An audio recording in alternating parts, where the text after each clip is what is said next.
अर्जुन का वनवास।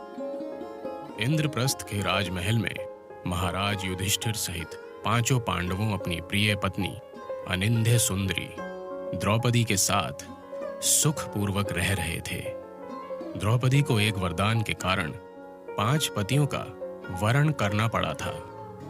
देवऋषि नारद ने इस आश्चर्यचकित कर देने वाले विवाह का संबंध भविष्य से जोड़कर पांडवों को परामर्श दिया था कि वो सभी द्रौपदी के साथ संबंध में नियमों का पालन करें, जिससे उनमें किसी प्रकार का पारस्परिक क्लेश उत्पन्न ना होने पाए। इसके बाद पांचों पांडवों ने द्रौपदी का साहचर्य पाने के बारे में कुछ नियम निर्धारित किए। इन नियमों के अनुसार द्रौपदी को अपने पतिव्रत धर्म को निर्वाह करते हुए प्रत्येक पति के साथ नियत समय तक रहना होगा। जब वो किसी एक के साथ एकांतवास में होगी तो दूसरा कोई भी पांडव किसी भी दशा में वहां प्रवेश नहीं करेगा। यदि भूलवश भी कोई किसी के द्वारा ये नियम भंग हुआ तो उसे 12 वर्ष के वनवास का दंड भोगना होगा। पांचों पांडवों ने इस नियम को स्वीकार किया।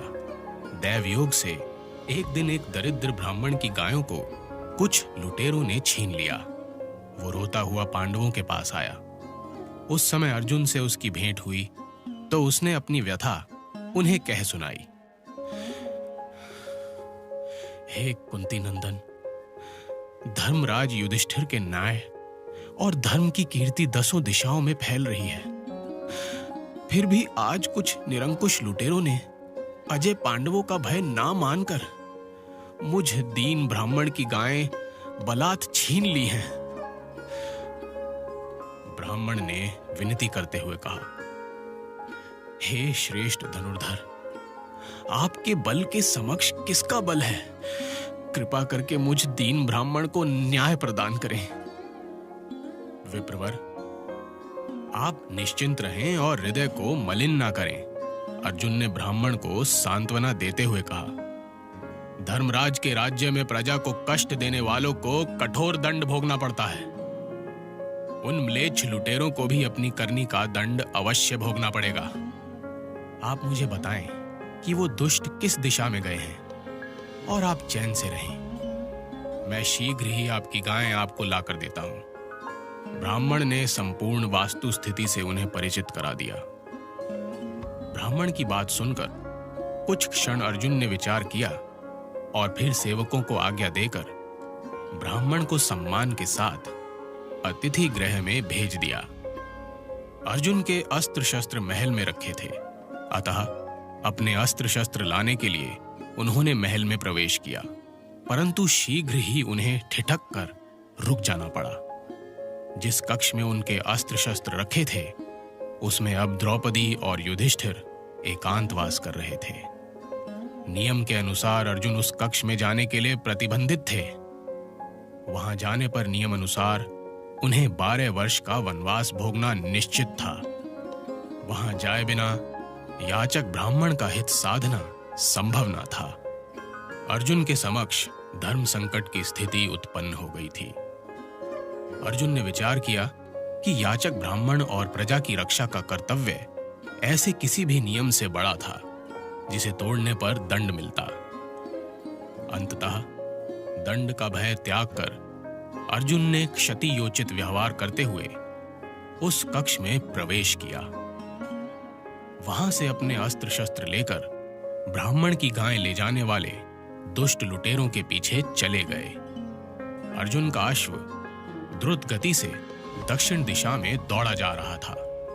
शीघ्र ही उन्होंने लुटेरों को घेर लिया।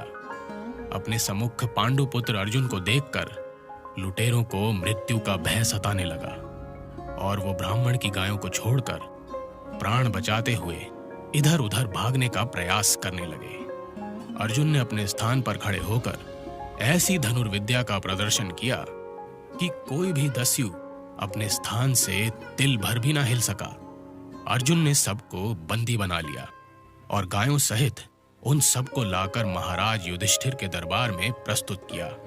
इसके पश्चात अर्जुन ने स्वयं को दाम्पत्य नियम भंग करने का दोषी मानते हुए राजसी वस्त्र उतारकर वनवासियों की वेशभूषा धारण कर ली और महाराज युधिष्ठिर से वन गमन की आज्ञा मांगी। प्रिय अनुज, धर्मराज युधिष्ठिर भाव विहल हो उठे। तुमने ऐसा निर्णय क्यों लिया? हमारी दृष्टि में तुम निर्दोष हो। तुमने क्षत्रियोचित मर्यादा का पालन किया है, अतः हम तुम्हें ऐसी आज्ञा कैसे दे सकते हैं? महाराज, ये नियम और धर्म का पालन करने वाले को कदापि बहानेबाजी का आश्रय नहीं लेना चाहिए। अर्जुन ने दृढ़ता से कहा, आपका स्नेह मेरे धर्म पालन में बाधा ना बने, मैं आपसे ऐसी आशा करता हूं। युधिष्ठिर धर्मज्ञ थे, अतः उन्हें यह आज्ञा देनी पड़ी। अर्जुन इंद्रप्रस्थ का वैभव छोड़कर वनवासी हो गए और तीर्थों का भ्रमण करते हुए हरिद्वार जा पहुंचे। हरिद्वार का पुण्य पावन वातावरण अत्यंत सुरमय था।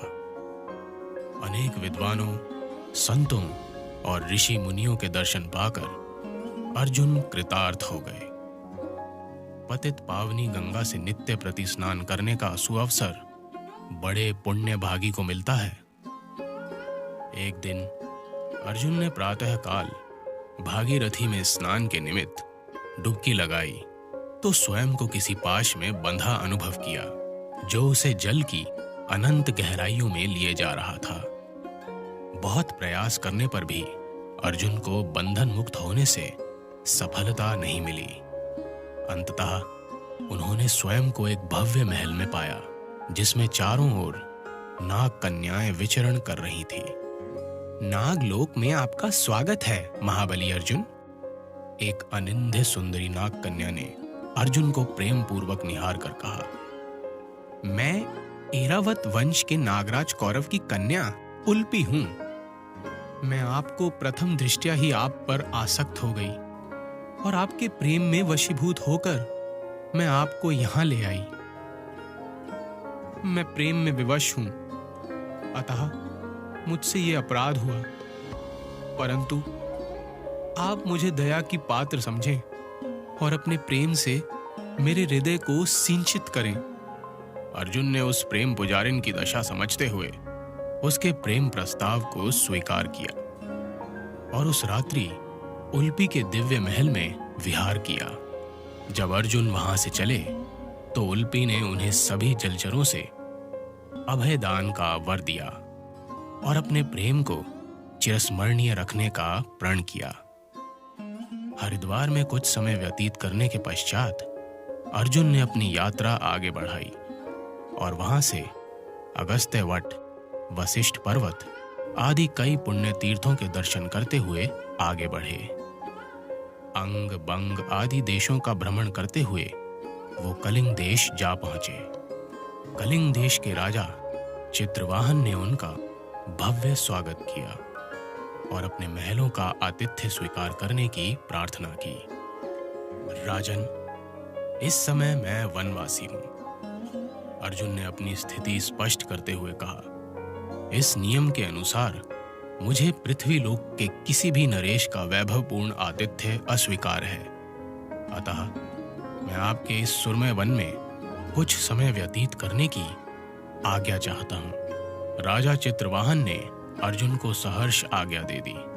पांडुपुत्र अर्जुन की कीर्ति चहुं ओर फैली हुई थी, जो राजा चित्रवाहन की पुत्री चित्रांगदा ने भी सुनी थी।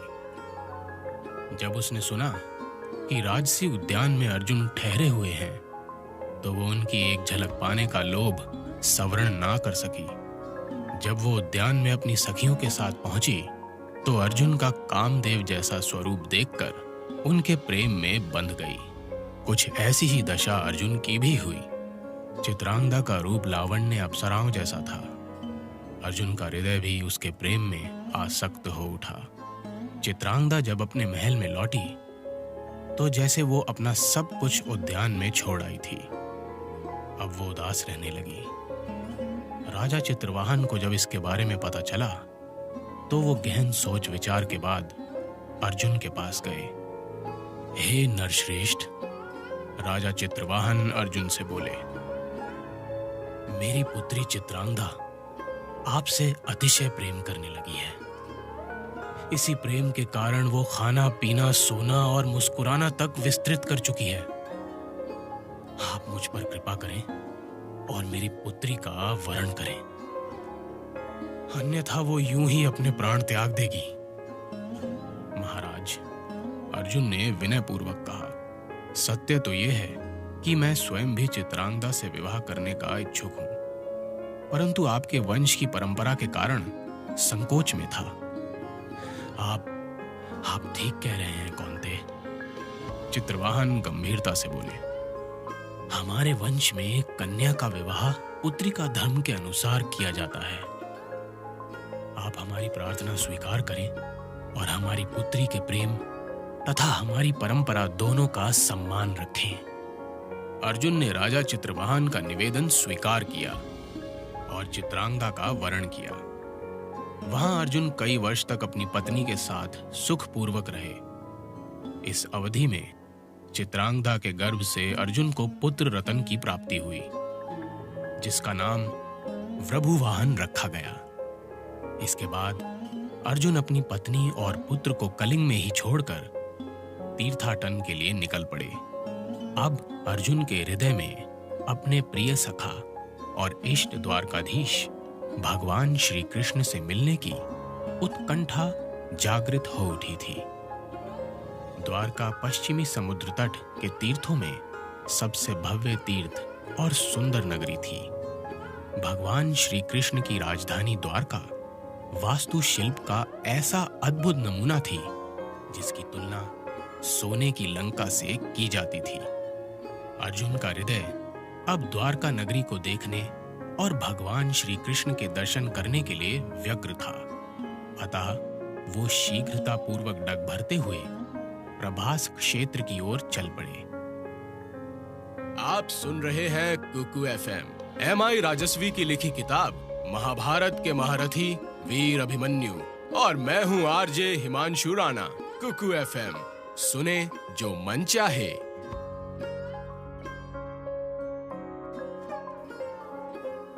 चैप्टर 2, नर नारायण की भेंट।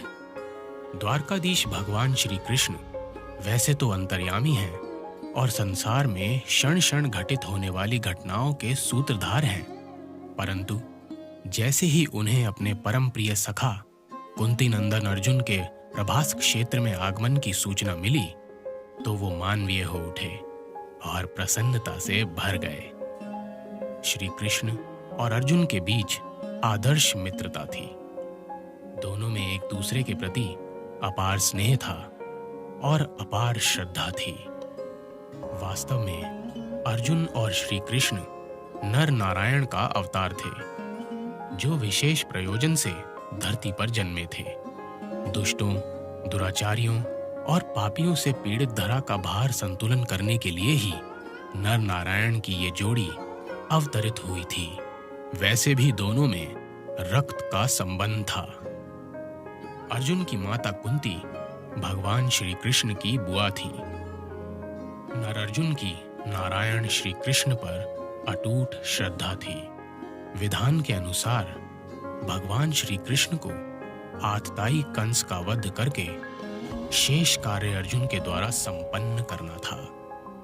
यद्यपि दोनों की समय समय पर भेंट होती रहती थी, परंतु इस बार इस भेंट की अवधि बड़ी हो गई थी।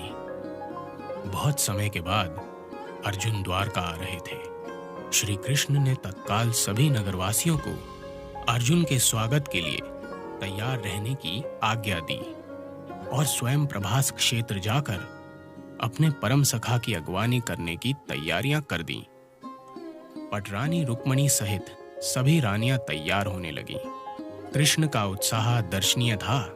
इस समय बलराम ने द्वारका के भव्य महल में प्रवेश किया और वहां की चहल पहल देखकर कौतूहल से भर गए। यद्यपि द्वारका नगरी में ऐसा हर्ष हर क्षण रहता था, परंतु बलराम को उस हर्ष में अतिरिक्त उत्साह दिख रहा था। बलराम को सामने से आता सात्यकी दिखाई दिया, जो किन्हीं विशेष तैयारियों में व्यस्त दास दासियों को आदेश दे रहा था। अरे सात्यकी, बलराम ने पूछा। आज कौन सा महोत्सव मनाया जा रहा है? प्रणाम ज्येष्ठ भ्राता, सात्यकी ने कहा। क्या आपको ये शुभ समाचार नहीं मिला कि भगवान कृष्ण के परम सखा कुंती नंदन अर्जुन प्रभास क्षेत्र में पधार चुके हैं? हम सभी उन्हीं के स्वागत में जा रहे हैं। द्वारकाधीश के आदेश पर सारे नगरवासी उनके स्वागत की तैयारियां कर रहे हैं। अर्जुन आ रहा है। बलराम प्रसन्न हो उठे। अरे कितना समय हो गया उस महाधनुर्धर को दर्शन दिए। तनिक ठहरो, हम भी चलते हैं। अरे नहीं नहीं, आपकी प्रतीक्षा तो द्वारकाधीश कर रहे हैं। बलराम का हृदय भी आनंद से भर गया था। अर्जुन सबके प्रिय थे। अरे कन्हैया, कहाँ हो तुम? ऐसी हर्ष की बात हमसे भी छुपा ली। तुम्हारी ये वृत्ति भी कभी ना बदलेगी। अरे कभी तो हमें भी अपनी इच्छा से परिचित करा दिया करो, हम तुम्हारे अग्रज हैं। बलराम ने उल्हाना देकर कहा। अरे बलदाऊ, आप उचित समय पर आए। श्री कृष्ण ने हर्ष तिरेक से कहा। आपने सुना कि पार्थ प्रभास क्षेत्र में आ गए हैं। हम सब उन्हीं के स्वागत में जा रहे हैं। आप भी शीघ्र तैयार हो जाएं। कान्हा, तुम्हारी माया तुम ही जानो। तुमने इस जन्म में हमें ज्येष्ठ तो बनाया, मगर हमें पूरी तरह से अनभिज्ञ ही रखा। पता ही नहीं चलता कि तुम क्या सोच रहे हो और क्या करते हो। बलदाऊ, ये समय इन उल्हानों का नहीं है। श्री कृष्ण ने हंसकर कहा। आप शीघ्र तैयार हो जाइए, मैं उनके स्वागत के लिए पहुंचना है। हाँ भाई, हम भी बस अभी चलते हैं। इसके पश्चात कृष्ण, बलराम और अन्य सभी यदुवंशी सज धज कर प्रभास क्षेत्र की ओर चल पड़े। मंगल गान गाती हुई स्त्रियां और हर्ष से नाचते बालक इस उत्सव को और भी भव्य बना रहे थे। प्रभास क्षेत्र के रेतीले तट पर दूर से ही आते अर्जुन दिखाई दे गए थे। उनके साथ कई ब्राह्मण भी थे। उन्होंने जब भगवान श्री कृष्ण को देखा तो उनके हृदय में उमंग सी उमड़ी और वो भुजाएं फैलाकर उनकी ओर दौड़ पड़े। भक्त वत्सल भगवान भी विहल हो उठे और अपने आवेग को ना रोक सके। उन्होंने भी भुजाएं फैला दी और वो क्षण भी आ गया जब नर और नारायण प्रेम की धाराओं में बहकर एकाकार हो गए। कैसा विहंगम दृश्य था। कृष्ण और अर्जुन की ये अटूट मित्रता थी जिसे देखकर सब भाव विभोर हो गए। अर्जुन के लिए कृष्ण केवल सखा ही नहीं थे, अपितु इष्ट भी थे। उन्होंने उनके चरणों में शीश झुकाकर उनकी स्तुति भी की। हे केशव, आपके दिव्य दर्शन पाकर मेरी तीर्थ यात्रा सार्थक सिद्ध हुई। अर्जुन ने कहा, मेरा हृदय आपके दर्शन के लिए व्याकुल था। आपकी कृपा पाकर मेरा जीवन धन्य हो गया। पार्थ, तुम्हारे जैसा मित्र पाकर मुझे भी परम आनंद की प्राप्ति हुई है। आओ, हम सबको अपने आतिथ्य का अवसर प्रदान करो। अर्जुन ने आगे बढ़कर बलराम को सादर प्रणाम किया, जिन्होंने उसे हृदय से लगा लिया और शुभाशीष दिया। इसके बाद अर्जुन का सभी द्वारकावासियों ने स्वागत किया। अर्जुन ऐसे स्वागत पर भाव विभोर हो उठे। तीनों लोकों के स्वामी लीलाधर भगवान श्री कृष्ण ने मित्रता का जो महत्व स्थापित किया था वो सृष्टि के अंत तक अनुसरणीय रहेगा, इसमें कोई संदेह नहीं है। उन्हें दरिद्र सुदामा से भी मित्रता का ऐसा अनूठा व्यवहार किया जिसे देखकर संसार उनका गुणगान करने लगा था। तत्पश्चात श्री कृष्ण और बलराम बड़े प्रेम पूर्वक अर्जुन से बतियाते हुए उसे द्वारका नगरी के भव्य महल में ले आए। चैप्टर 3 अर्जुन सुभद्रा का प्रणय प्रसंग। अर्जुन को द्वारका में रहते हुए कुछ ही समय बीता था। अब उनके वनवास की अवधि भी समाप्त होने वाली थी। तो कुछ और तीर्थों के भ्रमण की इच्छा से उन्होंने श्री कृष्ण से जाने की आज्ञा मांगी। पार्थ, अभी तुम्हारे वनवास की अवधि समाप्त होने में समय शेष है और हम यदुवंशियों के महोत्सव का समय भी समीप है। श्री कृष्ण ने कहा, हम सब लोग इस शीत ऋतु के आगमन का स्वागत करते हुए प्रतिवर्ष रैवतक पर्वत पर उत्सव का आयोजन करते हैं। मेरी इच्छा है कि तुम भी इस उत्सव में सम्मिलित होकर इस आयोजन की शोभा बढ़ाओ। केशव, आपकी इच्छा मेरे लिए आदेश है, अर्जुन ने कहा। महोत्सव की तिथि समीप थी, अतः अर्जुन ने कृष्ण के आदेश को मानकर उत्सव में सम्मिलित होने का मन बना ही लिया था। कृष्ण और अर्जुन प्रतिदिन प्रभास क्षेत्र में टहलने जाते और सभी विषयों पर वार्तालाप करते रहते थे। अर्जुन ने अपने बीते 12 वर्षों के अनुभव और उपलब्धियों से श्री कृष्ण को परिचित करवाया, तो श्री कृष्ण ने भी अपने अनंत ज्ञान से उन्हें कृतार्थ किया। धीरे धीरे महोत्सव का समय आ गया। सभी पूर्ववासी आवश्यक तैयारियों में जुट गए थे। ये महोत्सव 1 सप्ताह तक चलता था, इसीलिए सब उसी के अनुसार तैयारियां करते थे। नियत समय पर सभी पूर्ववासी हर्षोल्लास से रैवतक पर्वत की ओर चल पड़े थे। स्त्रियों का दल अलग था, बच्चे भी स्वच्छंद दौड़ चले जाते थे। कृष्ण और अर्जुन साथ साथ थे। केशव, कितना अलौकिक आनंद बरसता है द्वारका में। स्वर्ग में जिस प्रकार देवगण प्रेम पूर्वक विहार करते रहते हैं, वैसे ही आपकी नगरी में भी उत्साह और हर्ष अपने चरम पर रहता है। अर्जुन ने भाव विभोर होकर कहा, पार्थ, संसार में ये प्रेम ही तो वो तत्व है जो स्थायी और अटूट है। इसी से इस मृत्यु लोक में जीव को सार असार का ज्ञान होता है। एक ही समूह में रहने वाले पक्षी भी इस मूक भाषा का परस्पर व्यवहार करते हैं। केशव, कितना अच्छा होता यदि कुरुवंशी भी इस प्रेम को समझ सकते। तुम्हारा संकेत अवश्य ही दुर्योधन की ओर है पार्थ। तुम उसे प्रेम विहीन क्यों समझते हो? क्या वो अपने अनुजों से प्रेम नहीं करता? क्या वो अपने मित्र कर्ण पर अगाध निष्ठा नहीं रखता? प्रेम उसके हृदय में भी है पार्थ, परंतु उसके प्रेम पर संकीर्णता और स्वार्थपरता का प्रभाव है। उसकी दृष्टि में उसका प्रेम पाने के अधिकारी केवल वो नहीं है जो उसकी श्रेष्ठता स्वीकार करें। केशव, हम भी तो उसकी श्रेष्ठता को स्वीकार करते हैं। यदि उसमें कोई श्रेष्ठता है, वो मित्रता का मान रखता है, वो महाबली है, हमें उसकी इन श्रेष्ठताओं पर गर्व होता है। फिर भी वो हमसे द्वेष क्यों रखता है? क्योंकि तुम पांडवों की श्रेष्ठता से उसे अपनी श्रेष्ठता निम्न प्रतीत होती है। इसे अपराध बोध कहो या हीन भावना, परंतु ये इस द्वेष का मूल कारण है। वैसे परम सत्य है कि दुर्योधन मात्र नियति के हाथों खेल रहा वो पात्र है जो अपने गुणों को भी दुर्गुणों में बदलता हुआ अपयश को प्राप्त होगा। संसार में काल एक ऐसी शक्ति है जो जीव का सब कुछ अपने हाथ ले जाती है, परंतु उसके यश और अपयश को यहीं छोड़ जाती है। यश वालों के साथ उसका नाम भी अनुकरणीय हो जाता है, और जो अपयश छोड़ जाते हैं उसका नाम केवल उन्हीं के संदर्भ में लिया जाता है। आप सत्य कह रहे हैं केशव। नियति अवश्य ही प्रतापी भारतवंश को कुछ विचित्र दिखलाने की इच्छुक प्रतीत होती है।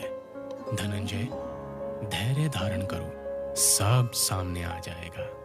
इसी प्रकार बातें करते हुए श्री कृष्ण और अर्जुन अन्य सभी पुरवासियों के साथ रैवतक पर्वत पर जा पहुंचे। वहां वशनी, भोज और अंधक वशों के लाखों युद्ध इस महोत्सव में भाग लेने आए थे। जगह जगह शिविर बने हुए थे और महोत्सव की भव्य तैयारियां की गई थी। श्री कृष्ण के पहुंचने पर तो जैसे महोत्सव में 4 चांद ही लग गए थे।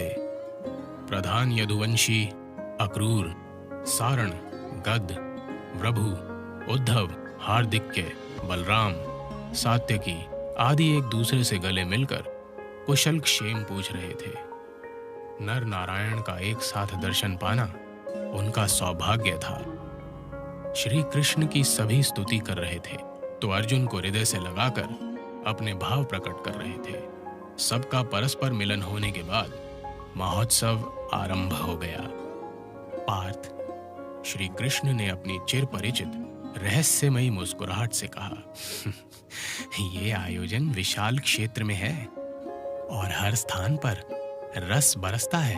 यद्यपि तुम हमारे अतिथि हो और तुम्हें यहाँ का भ्रमण करने का दायित्व हमारा है, परंतु हम चाहते हैं कि तुम आतिथ्य के किसी बंधन में ना बंधकर स्वच्छंद होकर इस उत्सव का अवलोकन करो।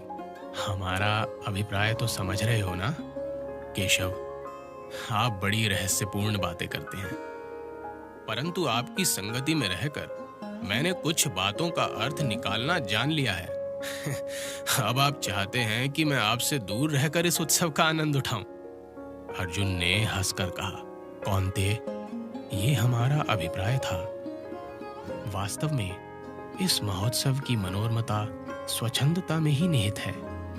हमारे साथ रहोगे तो सकुचाए शर्माए रहोगे।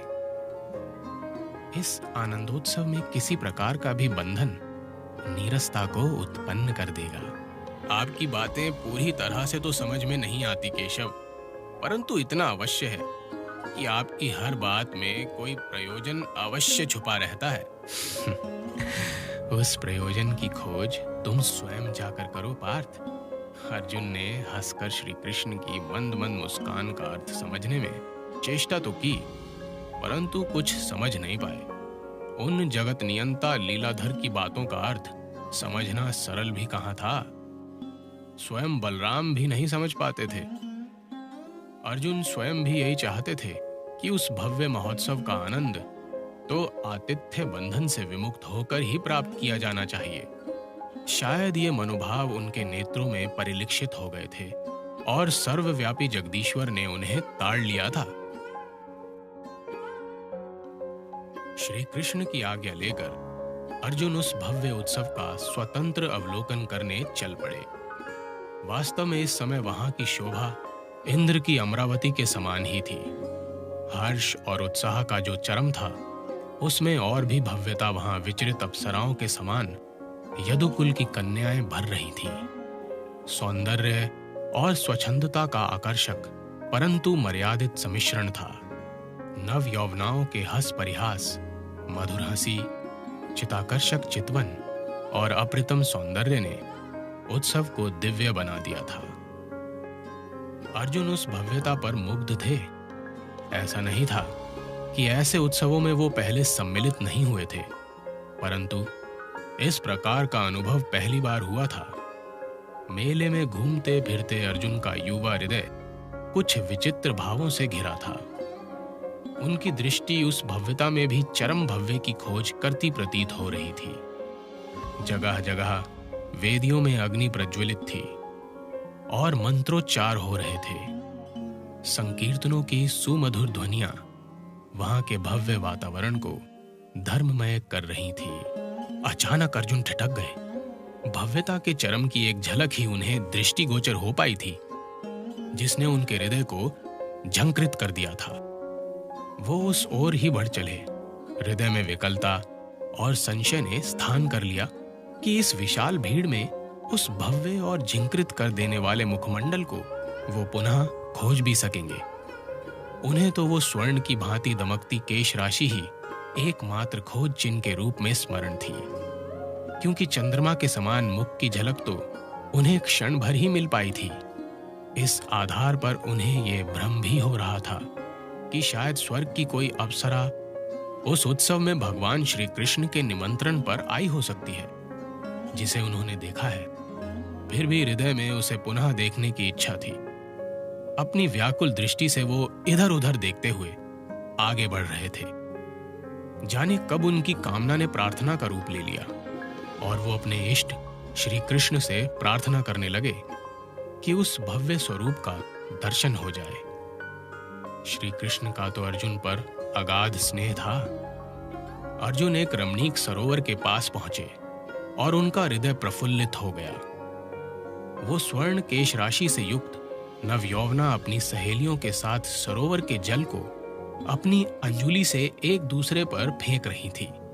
अर्जुन को अभी उसका मुख दिखाई नहीं दिया था, अतः वो सरोवर की ओर बढ़ गए। अर्जुन सरोवर के उस पार पहुंचे तो व्यग्रता बढ़ाने वाली स्थिति सामने थी।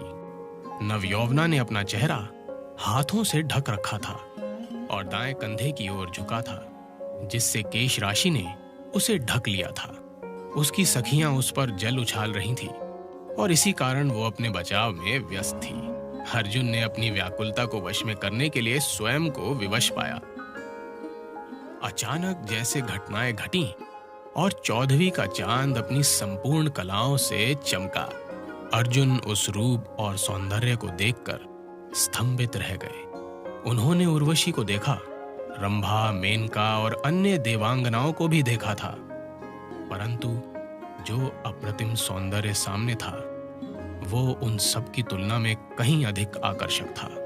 कम से कम पृथ्वी पर तो उन्होंने वैसी अनिंद्य सुंदरी कभी नहीं देखी थी। द्रौपदी, उल्पी और चित्रांगदा भी अनुपम सौंदर्य की स्वामिनी थीं, परंतु ये रूप तो साक्षात रति का मानवी रूप था। अर्जुन ने पहले भी उस रूप की स्वामिनी को देखा था, जिससे वो सुभद्रा के नाम से जानते भी थे, परंतु आज उसे देखकर हृदय में विचित्र से अबूझ भावों ने घर कर लिया था। वो नवयौवना सुभद्रा ही थी, भगवान कृष्ण की बहन, जिसे श्री कृष्ण बहुत स्नेह करते थे। बलराम की अत्यंत प्यारी बहन थी सुभद्रा। अर्जुन ने पहले ही कई बार उसे देखा था, परंतु ऐसी भावना पहली बार उत्पन्न हुई थी। सुभद्रा के मुख का सौंदर्य और व्यवहार की चंचलता ने उनका हृदय ही चुरा लिया था। क्षण भर में ही उन्हें प्रतीत होने लगा कि सुभद्रा उनके जीवन का अभिन्न अंग है, जिसके अभाव में उनका जीवन पीड़ा से भर जाएगा। यही वो समय था जब सुभद्रा की आंखों ने यह आभास दिया कि दो सुंदर कमल नयन उसे ही निहार रहे हैं। उसने पलकें उठाकर उस ओर देखा तो अर्जुन को अपलक अपनी ओर देखता पाया। अर्जुन भी कामदेव के समान सुंदर थे और किसी भी नवयौवना के लिए आसक्ति का माध्यम बनने में सक्षम थे। सुभद्रा ने भी उन्हें पहले कई बार देखा था, मगर आज उनके नेत्रों में अपने लिए जो अनुराग देखा, उसने उनके अछूत हृदय की वीणा को झंकृत कर दिया। नेत्रों में नेत्रों की भाषा समझने की अद्भुत शक्ति होती है। ये भाषा भी प्रेम की मूक भाषा है, जो हृदय में स्पष्ट हो जाती है। पर अभी दोनों ओर कुछ संकोच थे, कुछ व्रजनाएं थी, जिससे इस नेत्र के कथन को शब्द नहीं मिले। कई क्षण तक प्रेम का आदान प्रदान नेत्र मार्ग से होता रहा और अंततः स्त्री सुलभ लज्जा ने ही पलक झुकाए और अपने स्थान से खड़ी होकर सुभद्रा क्षण भर तो भूमि को देखती रही और फिर अर्जुन को देखकर लज्जा गई। ये मूक प्रेम की स्वीकारोक्ति ही थी। सुभद्रा मुड़कर भीड़ में समा गई। अर्जुन के हृदय में प्रसन्नता का जो उछाल सा उठा, उसका वर्णन शब्दों में नहीं किया जा सकता। इसे तो केवल प्रेमी हृदय ही अनुभव कर सकता है।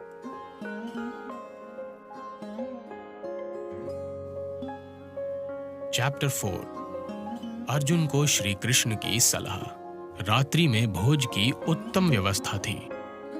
श्री कृष्ण ने अपने सभी अतिथियों और प्रधान यदुवंशियों को एक साथ ही भोजन के लिए आमंत्रित किया था। इस रात्रि भोज की विशेषता ये थी कि इसकी सारी रसोई रुक्मणी, सत्यथामा आदि श्री कृष्ण की रानियों ने अपने हाथों से बनाई थी और अब परोसने का कार्य भी वही कर रही थी। अर्जुन श्री कृष्ण के समीप ही बैठे थे। जाने क्यों अर्जुन का मन स्थिर नहीं था और उनके नेत्रों से उनकी व्यथा साफ झलक रही थी। श्री कृष्ण तिरछी दृष्टि से उन्हें देखकर अपने अधरों पर बारंबार मुस्कान ले आते थे। अर्जुन की दृष्टि बार बार भटककर किसी को खोजती सी प्रतीत हो रही थी। सभी भोजन सामग्री परोस दी गई थी। रजत थालों में 36 प्रकार के व्यंजन थे और कितने ही अतिथि तो ललचाई दृष्टि से भोजन को देख रहे थे। इतनी दिव्य रसोई को देखकर खाने का लोभ किसे सांवरण हो पाता। श्री कृष्ण ने आतिथ्य धर्म के अनुसार सभी अतिथियों के चरण धोए, जिनमें अर्जुन भी थे। आज से पूर्व अर्जुन ने श्री कृष्ण को ऐसी चेष्टा का प्रतिरोध करके विनयपूर्ण क्षमा मांग ली थी, परंतु आज तो जैसे वो किसी कल्पना लोक में खो गए थे। उन्हें तो आभास भी तब हुआ जब श्री कृष्ण ने उनके पैर धोते समय चुटकी काट ली। अर्जुन की तंद्रा भंग हुई और वो चिहुक पड़े। हरि हरि माधव, ये क्या अनर्थ करते हो? मुझ अकिंचन को क्यों ऐसे पाप का भागी बनाते हो? अर्जुन का स्वर आर्द्र हो उठा। आप इस जगत के पूज्य हैं और आपकी वंदना में योगी महर्षि रत रहते हैं। मैं आपके चरणों की धूल का सहरांश भी नहीं हूं। पार्थ, तुम मेरे अतिथि हो और आतिथ्य धर्म के अनुसार इस सम्मान के पात्र हो, अतः निसंकोच होकर बैठो। श्री कृष्ण ने मुस्कुराकर कहा। वैसे भी आज हमें तुम्हारे स्वास्थ्य में कुछ परिवर्तन दिखाई दे रहा है। अर्जुन हड़बड़ा कर रह गए। वो नहीं चाहते थे कि उनकी उस दशा के भावों को भी श्री कृष्ण ताड़ जाएं। उन्होंने स्वयं को संयत किया और बैठ गए। वो स्वयं को वश में करने का अतिरिक्त प्रयास करते भी स्पष्ट नजर आ रहे थे। श्री कृष्ण से क्या छुपा था, वो तो नियंता थे। उनकी प्रेरणा से ही तो मनुष्य को सुख दुख, लाभ हानि आदि की अनुभूति होती है। अर्जुन क्या भिन्न थे? जो अभी तक घटित हुआ था वो भी श्री कृष्ण की प्रेरणा का ही अंश था। वो तो अपने बाल सखा की अंतर्दशा पर मन ही मन आनंदित हो रहे थे। युद्ध प्रिय अर्जुन प्रेम के इस मार्ग पर पहली बार आए थे। उन्हें तो इसका व्याकरण ज्ञान भी नहीं था। ऐसे में विचित्र दशा हो जाती है और भगवान श्री कृष्ण इससे भलीभांति परिचित थे। श्री कृष्ण ने आचमन करके सभी अतिथियों से भोजन आरंभ करने की प्रार्थना की। सभी लोग भोजन करने लगे थे। अर्जुन ने भी अनुसरण किया। भोजन के स्वाद में तो कोई शंका नहीं थी, परंतु क्या किया जाए जब भोजन करने वाला ही चैतन्य ना हो। अर्जुन को उस दिव्य रसोई में भी आनंद नहीं आ रहा था। पार्थ, श्री कृष्ण ने मंद स्वर में पूछा, क्या बात है? भोजन में कोई त्रुटि रह गई है क्या? नहीं नहीं भगवान, भोजन तो बहुत ही रुचिकर और स्वादिष्ट है। अर्जुन ने हड़बड़ा कर कहा। ऐसा भोजन तो मैंने पहले कभी चखा ही नहीं। चख तो तुम अब भी नहीं रहे हो। श्री कृष्ण मुस्कुराए। केशव, ऐसा नहीं है। कृपा करके मुझे भोजन करने दें। श्री कृष्ण चुप हो गए और अपनी थाली में जुट गए, परंतु उनकी दृष्टि अर्जुन पर ही थी, जिसकी व्यथा अभी भी स्पष्ट हो रही थी। भगवान मंद मंद मुस्कुराते रहे और अर्जुन की हर क्रिया प्रतिक्रिया देखते रहे। सबने भोजन कर लिया था, परंतु अर्जुन ने कुछ ही कौर खाए थे। फिर अर्जुन ने ही स्वयं को संभाला और भोजन समाप्त करने का दिखावा करते हुए तृप्ति की डकार ली। फिर शयन का समय हुआ। अर्जुन को एक अलग कक्ष में शया मिली थी, परंतु उस नर्म मखमली बिस्तर पर उन्हें नींद ना आ रही थी। रह रहकर सुभद्रा का सुंदर मुखड़ा उनकी आंखों के सामने तैर रहा था। उस समय के बाद से अर्जुन ने सुभद्रा को फिर देखा भी नहीं था। यद्यपि उन्होंने बहुत प्रयास किए थे, परंतु फिर से सुभद्रा का मनमोहक चेहरा कहीं दिखा ही नहीं। ये प्रेम की वो पीड़ादायक स्थिति थी जिसने अर्जुन को अत्यधिक विचलित कर दिया था। वो बार बार कक्ष की खिड़की पर जाकर चंद्रमा को निहारते और अपनी कल्पना से उसमें सुभद्रा का सुंदर चेहरा बना लेते। ये सब साधन व्यक्ति हृदय को क्षणिक सांत्वना देते थे, परंतु स्थिति जस की तस थी। रात का दूसरा पहर भी बीत गया। अर्जुन की आंखों से निद्रा कोसों दूर थी। वो स्वयं चकित थे कि उन्हें क्या हुआ है, जो इस प्रकार हृदय में पीड़ा सी हो रही है। तभी कक्ष में श्री कृष्ण का आगमन हुआ, जिनके अधरों पर खेलती मुस्कान ने अर्जुन को झेंपने पर विवश कर दिया। अरे माधव, आप इस समय? अर्जुन ने आश्चर्य व्यक्त किया। पार्थ, श्री कृष्ण बोले, जब हमारे परम मित्र अर्जुन ने तृप्ति से भोजन और शयन ना किया हो, तो हमें किस प्रकार सुख का अनुभव हो सकता है?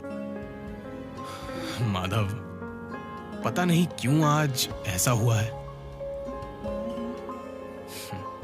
बिना कारण के कुछ भी हासिल होना संभव नहीं है पार्थ, और जो तुम्हारे साथ घटित हुआ होगा उसका कारण तुम्हें ही तो ज्ञात होगा। हम तुम्हारे सच्चे मित्र और परम हितैषी हैं। हमसे कुछ छिपाना मित्रता के प्रति अन्याय होगा। अतः तुम हमें अपने मन की व्यथा से परिचित कराओ।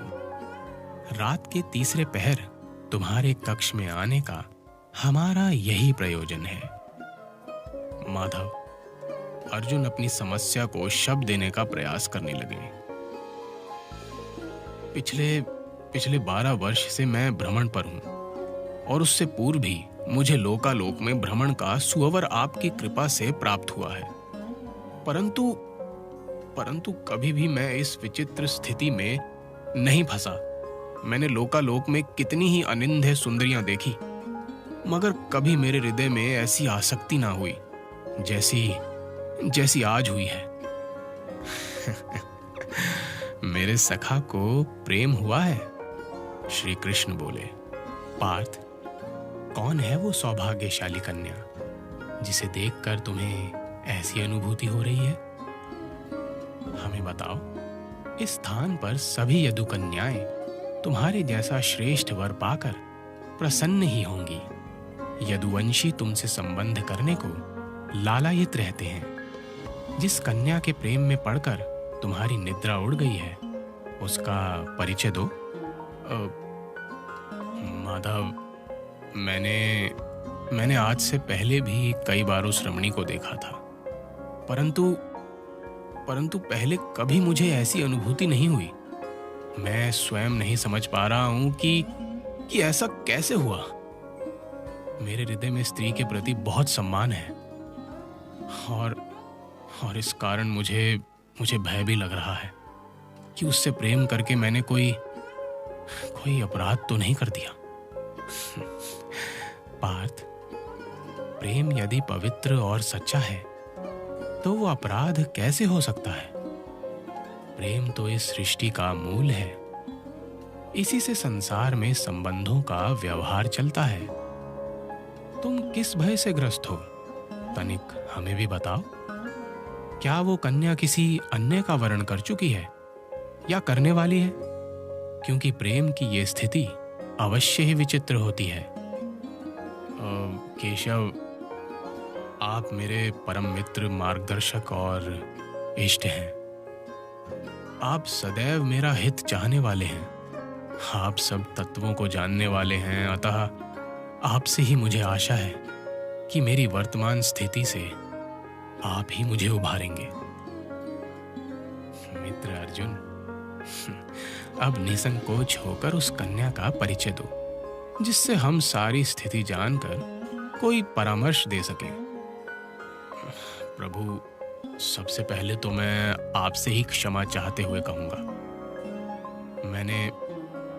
मैंने सुभद्रा को पहले भी देखा था, परंतु आज उसे देखकर मेरी ये दशा हुई कि मुझे भूख, प्यास, नींद सबसे वंचित होना पड़ रहा है। हृदय उमड़ उमड़ कर उसके विषय में ही सोचने को विवश करता है, यहाँ तक कि मैं अब अपने सामने हर वस्तु में उसका मुख देख रहा हूं। हे मनमोहन, मुझे सुभद्रा से प्रेम हुआ है। श्री कृष्ण मंद मंद मुस्कुरा रहे थे। कई क्षण वो अर्जुन को देखते रहे। पार्थ, तुम्हारा चुनाव अति उत्तम है। सुभद्रा वास्तव में सुशील कन्या है और सर्वथा तुम्हारे योग्य है। उससे प्रेम और इस प्रेम का विवाह बंधन में बदल जाना हम सबके लिए हर्ष की बात होगी। भरत वंश के श्रेष्ठ पांडुपुत्र अर्जुन को अपना संबंधी बनाने में हमें अपार प्रसन्नता होगी। अब ये भी बताओ कि सुभद्रा तुम्हारे इस प्रेम के विषय में जानती है? दीन बंधु केशव, आपके शब्दों में कहूं तो ये सत्य है कि सुभद्रा ने मेरे नेत्रों में अपने प्रति प्रेम का आभास कर लिया है। अर्जुन, प्रेम का आभास करने पर उसकी क्या प्रतिक्रिया थी? क्योंकि इससे यह पता चलेगा कि वो तुम्हारे बारे में क्या सोचती है। प्रेम यदि दोनों तरफ होता है तो फिर उसे एक तरफा निर्णय की स्थिति का सामना नहीं करना पड़ता। प्रभु, मैं प्रेम के इस रूप से अनभिज्ञ ही रहा हूं, अतः मैं उनकी प्रतिक्रिया को शब्द दे सकने में असमर्थ हूं। हाँ, फिर भी इतना तो कह सकता हूं कि सुभद्रा के नेत्रों में भी मेरे लिए प्रेम की झलक अवश्य थी। फिर तो एक ही अड़चन है पार्थ, और ये अड़चन भी साधारण नहीं है। कैसी अड़चन? भैया बलदाऊ, श्री कृष्ण गंभीरता से बोले, वो शायद इस प्रेम को स्वीकृति ना देंगे, क्योंकि उन्होंने एक बार सुभद्रा के विवाह के विषय में हमें संकेत दिया था कि उन्हें सुभद्रा के वर के रूप में दुर्योधन पसंद है। ये तो तुम जानते ही हो कि दुर्योधन बलदाऊ को बहुत प्रिय है। माधव, वास्तव में ये अड़चन साधारण नहीं है। यदि ज्येष्ठ बलराम को सुभद्रा के लिए दुर्योधन पसंद है तो फिर मेरे लिए भी यही उचित है कि मैं अपने प्रेम को अपने हृदय में ही दबा लूं। एक तो दुर्योधन मेरा भाई है और दूसरा दाऊ को नाराज करना मैं उचित नहीं समझता। पार्थ, प्रेम में अड़चनों का हल निकाला जाता है, ना कि उनसे भय मानकर प्रेम का दमन किया जाए। सच्चे वीर और क्षत्रिय पुत्र को अपने प्रेम को पाने का साहस होना चाहिए। सुभद्रा के लिए तुम्हारा प्रेम अकारण नहीं है, अपितु ये नियत द्वारा निर्धारित एक अवसर है। दुर्योधन तुम्हारा भाई अवश्य है, परंतु उसने जीवन भर तुमसे छीनने का ही कार्य किया है। देव ने तुम्हें यह अवसर दिया है कि तुम भी उससे कुछ छीनकर अपनी योग्यता सिद्ध करो। बलदाऊ बड़ी अड़चन अवश्य है, परंतु एक बाहुबली धनुर्धर क्षत्रिय पुरुष को अपने बल पर भी भरोसा रखना चाहिए। क्या शिशुपाल हमारा भाई नहीं था जो रुक्मणी को पाना चाहता था, परंतु अपने प्रेम के लिए हमने उसका हरण करके उससे विवाह किया। यही क्षत्रिय योचित व्यवहार है। माधव, अर्जुन आश्चर्य से बोले, आप ये क्या कह रहे हैं? मैं कहाँ कुछ कह रहा हूं अर्जुन, ये तो परिस्थितियां कह रही हैं। एकमात्र यही मार्ग है जिस पर चलकर तुम अपना प्रेम पा सकते हो। और बलराम भैया, क्या कहते हो अर्जुन? क्या अपना बल भूल रहे हो? युद्ध में इंद्र को भी संतुष्ट करने की सामर्थ्य रखने वाले अर्जुन को बलराम से भय लगता है। क्या क्षत्रिय को ऐसा व्यवहार करना चाहिए? क्या केवल युद्ध के भय से अपने प्रेम का दमन कर लोगे? श्री कृष्ण ने कहा, प्रभु, आप मुझे सुभद्रा हरण का परामर्श दे रहे हैं। हम एक क्षत्रिय को उसके अनुकूल व्यवहार करने का परामर्श दे रहे हैं। हम अर्जुन से आशा रखते हैं कि वो अपने बाहुबल से अपने प्रेम और अधिकारों की सदैव रक्षा करते रहे। भैया बलदाऊ को हम समझाएंगे भी, और यदि युद्ध ही विकल्प होगा तो उसमें पृथानंदन अर्जुन की क्षमताओं पर हमें संदेह नहीं है। भगवान, आपने मुझे मार्ग दिखाकर अपने स्नेह का प्रदर्शन किया। अब मैं आपके परामर्श के अनुसार ही अपने प्रेम को प्राप्त करूंगा। पार्थ, तुम मेरे प्रिय सखा हो। तुमसे अधिक मुझे कुछ भी प्रिय नहीं। मैं तुम्हें अपना आधा शरीर समझता हूं। ये मेरे लिए हर्ष की बात है कि मेरी बहन सुभद्रा का जीवन साथी भरत कुल तिलक महामना अर्जुन होगा। अभी रात्रि का एक प्रहर शेष है, अतः विश्राम करो और अपने लक्ष्य की प्राप्ति के विषय में सोचो। केशव, आपने सदैव ही मेरी चिंता दूर की है और आज भी आपने कृपा प्रदान करके मुझे कृतार्थ कर दिया है। जब आपका आदेश है तो मैं अपने प्रेम के लिए साक्षात काल से भी भय नहीं मानूंगा। आपकी मित्रता और कृपा से मैं समस्त त्रिलोकों से भी भयभीत नहीं हो सकता। कृपा तो ठीक है पार्थ, परंतु थोड़ी चतुराई भी सीख लो, जिससे तुम्हारा पक्ष सुदृढ़ हो जाए। श्री कृष्ण हंसकर बोले, भले ही तुम श्रेष्ठ धनुर्धर और अजय योद्धा हो, परंतु भैया बलदाऊ का क्रोध सह सकने में मैं स्वयं को भी असमर्थ ही मानता हूं। ये निश्चित है कि सुभद्रा हरण का समाचार सुनकर उनके क्रोध का वेग अत्यंत हो जाएगा और उसे संभालना भी कठिन हो जाएगा। वो इंद्रप्रस्थ तो क्या, हस्तिनापुर का भी विनाश कर देने की क्षमता और सामर्थ्य रखते हैं। अतः हमें थोड़ा कूटनीति से भी काम लेना होगा। कैसी कूटनीति केशव? अर्जुन ने पूछा।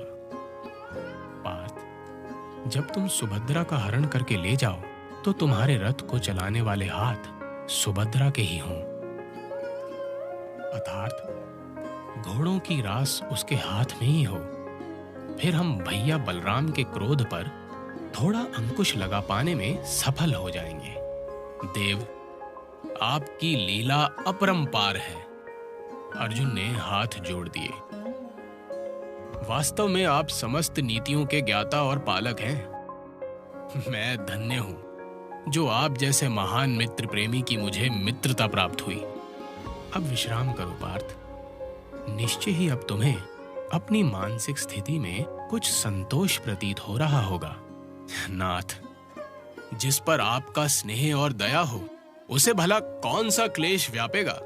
भगवान श्री कृष्ण ने अर्जुन को नेत्रों से आश्वासन दिया कि उसे किसी प्रकार की शंका नहीं रहनी चाहिए।